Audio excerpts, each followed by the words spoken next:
disons-nous les choses avec une madame. Comment vas-tu? Donc toi tu fais des gros plans sur ma tête et puis tu te demandes comment ça va. Mais tu es belle, c'est pour ça que tu dis Mon frère, j'ai pleuré, il faut pas mentir comme ça. Après une semaine de deuil là, j'ai pleuré toutes les larmes de mon corps, mon visage est gonflé. Puis quand tu me dis je suis belle, quelle belle. Tu es belle.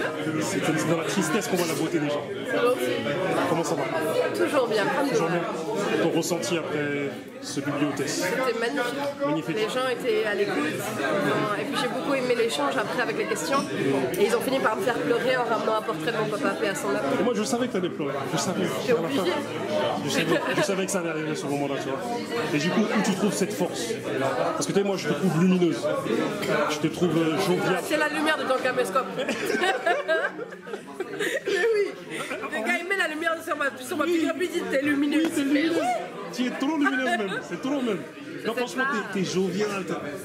Moi, je t'ai écouté depuis tout à l'heure, je te filmais, je me disais, mais voilà, t'as refait ma soirée parce que t'as vu, moi, j'ai pas de GPS là. Parce que mon téléphone, il était en panne. Tu connais les GPS? C'est pour ça que t'es arrivé en retard. Je suis arrivé en retard. Ça, c'est des mythos des Renois. Ils ont toujours cette histoire de GPS malade, fatigué. Puis la voiture est tombée en panne. Non, c'est toi, tu n'as pas le sens des horaires. C'est tout. Parce que vous fonctionnez avec le soleil là-bas. Et comme le soleil ici, c'est pas pareil, tu sais pas. Et tu m'as refait ma journée parce que j'ai loupé un rendez-vous à cause du GPS. Et là, je me suis dit, il faut pas que je loupe celui-là. Parce qu'elle est là. Merci d'être venu. Et voilà, ton ressenti après ce bibliotest et c'était le vraiment public. un chouette moment. Les gens sont super, ils ont été vachement à l'écoute. En plus, il y en a plein qui ont acheté mon livre. Je savais pas que j'allais devenir riche ce soir. En fait. Non, j'ai passé un très bon moment et je crois que le truc le plus touchant, c'est ça. Que tu fasses un gros plan là-dessus quand même. Voilà, j'ai perdu mon papa le 30 octobre, il y a quelques jours, paix à son âme. Je viens de rentrer aujourd'hui du pays en fait, je suis arrivée ce matin et j'ai juste eu le temps de rentrer chez moi, me changer, puis venir. Et j'arrive là et on m'offre ça et c'est magnifique. Et en plus, ils sont pas venus me dire qui c'était. Je crois qu'il avait peur que je fasse un gros câlin et que je l'étouffe et que j'arrive plus à respirer. Mais t'inquiète, moi je vais te balancer ce titre. C'est bien, c'est ça qu'il faut faire. Je vais te dire ce qu'il faut C'est ça qu'il faut Je vais faire. te dire. Mais où tu trouves toute cette force? Parce que Je trouve toute cette force. tu viens d'un... Voilà, il y a une épreuve qui t'est arrivée dans la vie.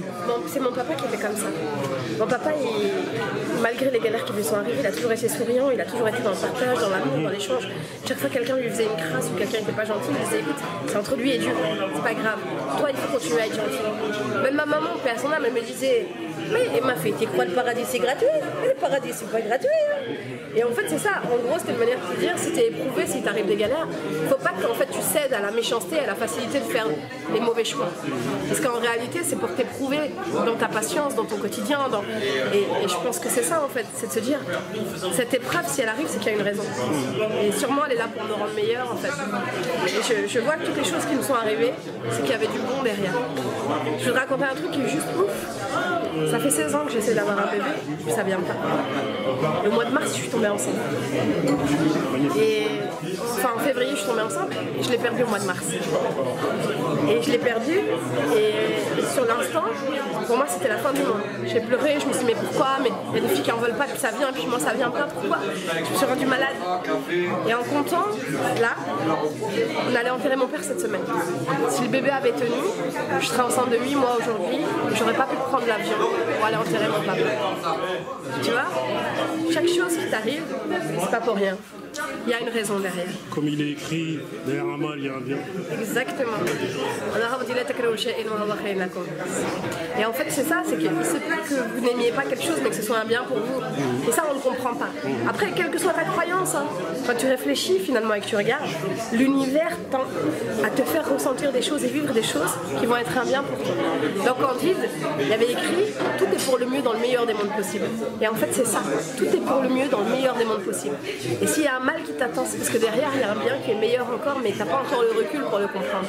Donc, c'est en ça que je trouve ma force, c'est que à chaque fois qu'il m'arrive une galère, je me dis bon, il y a une raison. Derrière, il doit y avoir un bien. Des fois, c'est dur, hein. Sur l'instant, quand j'ai perdu ce bébé, pour moi, c'était la fin du monde. J'ai pleuré, j'ai crié, j'en pouvais plus. Mais maintenant, avec du recul, je comprends que j'aurais pu juste être patiente et que c'était peut-être juste pas le bon moment. Tu vois? Mais le fait que tant d'événements s'enchaînent comme ça dans ta vie et que tu te retrouves aujourd'hui ici. Comme on le dit depuis tout à l'heure, les choses sont prévues.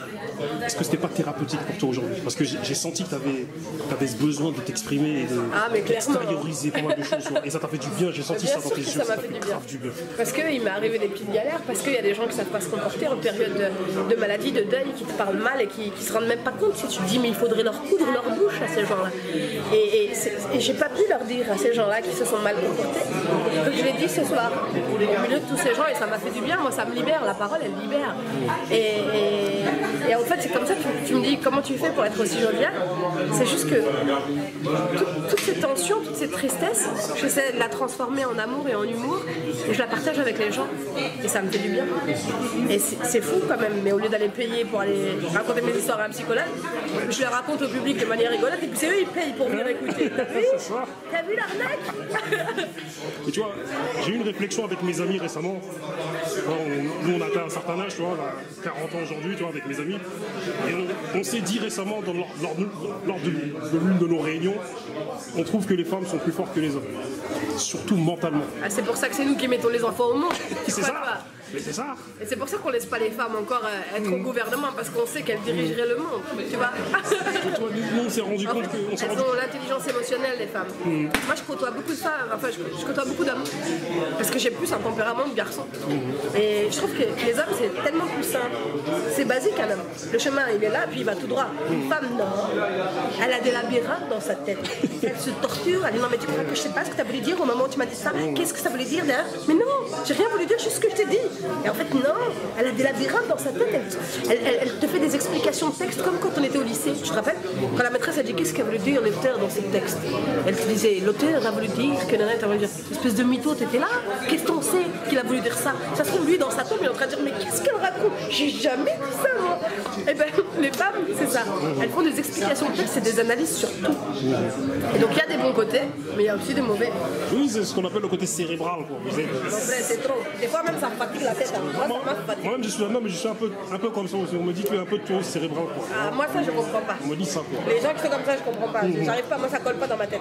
Moi, c'est simple. Si je te dis ça, c'est que je te dis ça. Il n'y a pas une autre explication derrière qui veut dire que. Il va pas chercher. C'est pour ça que je te disais que nous, on a constaté que les femmes étaient plus fortes que les hommes, dans la mesure où on a des gars qui ont subi des douleurs. Mais parce qu'ils l'expriment pas.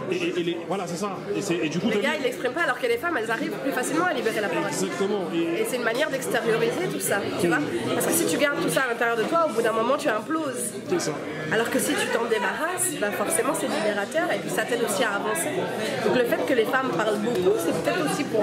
Exactement. Est-ce que c'est pas dû aussi au fait que tu as vu, le monde ne considère pas les femmes à leur juste valeur, et du coup, les femmes, depuis qu'elles sont petites, cumulent des douleurs que les hommes n'ont pas forcément cumulées, notamment dû à l'éducation, quoi.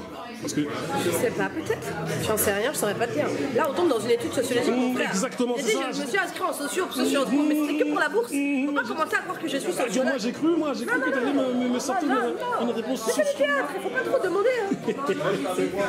En tout cas, madame, je suis très content d'être là avec toi aujourd'hui. Parce que tu m'as transmis de très bonnes vibes, comme on dit dans la musique, et franchement de très bonnes énergies. Et j'ai une dernière question chiante à te poser, parce qu'il faut que je te la pose. Il n'y a rien qui est chiant. Qu'est-ce que tu auras à répondre à ceux qui diraient que, avec toute cette polémique vis-à-vis du voile, que toi, avec ton spectacle et le foulard ou le voile, peu importe comment on l'appelle, ça serait ton fonds de commerce. Qu'est-ce que tu auras à répondre à ces gens-là? Dis-moi. Si c'était une manière de gagner de l'argent, je serais célèbre depuis longtemps, donc j'aurais pas attendu 10 ans avant de me faire connaître. Il n'y a pas de question de fonds de commerce. Je trouve que c'est drôle, parce que moi, on m'a pas facilité les choses. On me les a rendues plus difficiles. Donc, pour que ce soit un fonds de commerce et une manière de fonctionner, il aurait fallu que tout soit ouvert plus facilement. Ça fait 10 ans que je trime, là où d'autres copains qui ont commencé en même temps que moi sont arrivés depuis longtemps. Alors, chacun croit ce qu'il veut. Ce climat qui est en France, tu m'as dit que on vit au Moyen-Âge. J'ai l'impression qu'on vit au Moyen-Âge. Tu vois, j'ai eu la chance d'aller jouer au Canada ou d'aller faire un tour aux États-Unis et dans les pays anglo-saxons, à Londres, tout ça. Et tu te rends compte qu'en fait là-bas, on s'en fiche de ce que tu as sur la tête. Ce qui est important, c'est ce que tu as dans la tête. Et je trouve ça dommage qu'en fait en France, on en soit encore là. Genre, ah non, la laïcité, mais c'est notre pays, c'est notre pays. Calmez-vous, le monde change, le monde évolue. Ils sont arrivés loin et vous êtes toujours bloqués en fait, au Moyen-Âge. Tu dis pas que c'est. Je sais que tu le sais. Hein. que c'est juste une manœuvre politique pour faire monter les Clairement. extrêmes et du coup les plus faciles sur qui on peut taper dessus, c'est les musulmans aujourd'hui. En fait, concrètement, ils en ont même Pendant rien. qu'on parle de ça, on parle pas des choses importantes. Exactement. On parle pas du problème qu'il y a au niveau de la santé. Dans les hôpitaux, c'est la catastrophe. Les infirmiers, tout le monde est en grève, tout le monde sort. On parle pas de cette directrice d'école qui s'est suicidée et à son homme. On parle pas de tous ces professeurs qui sont dans un désarroi total parce que l'État ne fait plus rien. Moi, j'ai beaucoup d'amis profs, j'ai même une petite sœur qui est prof et qui sont dégoûtés du système scolaire parce qu'on voit que les élèves sont dans des états horribles et que personne ne se bouge et qu'on fait rien pour que les choses changent. Donc il y a énormément de problèmes à gérer et donc on dit ah vous là, regarde par là, t'as vu? C'est dommage. En tout cas, je te remercie, madame. Et pour finir, pour de vrai, ton livre, parle-nous-en 30 secondes de ton livre. 30 secondes.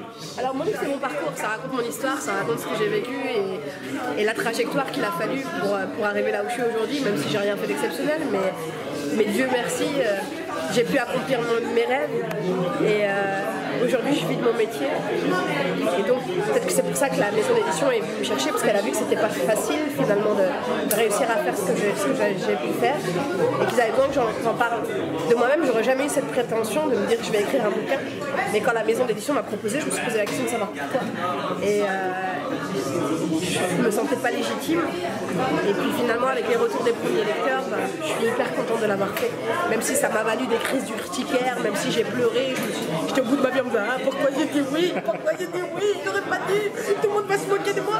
Et en fait aujourd'hui je me dis tant mieux que j'ai accepté. Est-ce que tu te dis pas qu'on devrait tous écrire un livre, à commencer par nos parents, pour ceux qui sont vivants encore, pour laisser des héritages, parce que ce sont des livres vivants. C'est drôle ce que tu me dis parce que c'est exactement ce qui se passe là. Ma maman est partie, mon papa vient de partir, paix à son âme, et je me dis mais toutes ces histoires là, il est plus là pour nous les raconter. Tu vois, s'il avait raconté tout ça sur papier, au moins on saurait d'où on vient, qui on est, qu'est-ce qu'ils ont traversé. Maintenant il reste que mes tatas, mais elles veulent pas balancer les blases de ceux qui leur ont fait la misère, tu vois, c'est un peu tendu. Mais moi j'aimerais bien. Il y a tellement de choses qui sont encore en zone d'ombre, qui sont dans le mystère, que je ne sais pas, parce que j'étais trop petite et que j'ai pas vu. Là, pendant le décès de papa, j'ai appris plein de nouveaux dossiers que mes grandes sœurs m'ont balancé, que je connaissais pas, tu vois.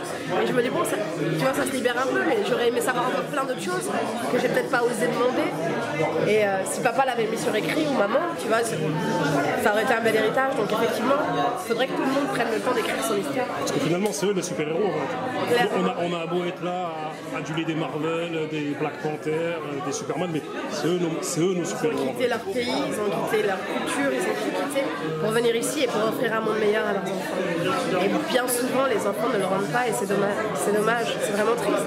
On prend conscience de ces choses-là qu'une fois qu'ils prennent de l'âge ou qu'ils s'en vont. C'est pour ça que j'essaie d'en parler dans mon spectacle et que je dis prenez soin de vos parents parce que c'est pas quand est-ce qu'ils s'en vont. Et c'est ça. Moi, quand j'ai perdu maman, paix à son âme, j'ai essayé de passer le maximum de temps avec papa pour pas regretter après. Là, je regrette pas. J'ai profité de chaque seconde, tous les moments que j'ai pu passer avec lui, je l'ai fait. Quand j'ai pu l'emmener faire kiffer la life, se balader, etc. Je l'ai emmené dans des super hôtels et je l'ai emmené se balader. J'ai fait tout ce que j'ai. Peut-être que j'aurais pu encore faire un dernier voyage. J'ai rêvé d'aller à Oman et j'ai pas eu l'occasion de le faire et je m'en veux quand même un peu pour ça. Mais sinon, tout le reste, j'ai essayé de profiter de chaque seconde au maximum et de le faire kiffer comme lui, il s'est sacrifié pour nous. Ils ont sacrifié leurs rêves afin que leurs enfants réalisent les leurs. C'est ça. Je te remercie. Merci à toi. Tu as refait ma soirée. Je vais rentrer chez moi, je vais être très content. Merci. Et franchement, je te remercie et je respecte ta force. Tu as une force magnifique. Et t'es lumineuse, hein. C'est pas à cause de la lumière de la caméra. T'es lumineuse. Non, c'est les néons là. Voilà, les néons là. Merci beaucoup. Merci à toi.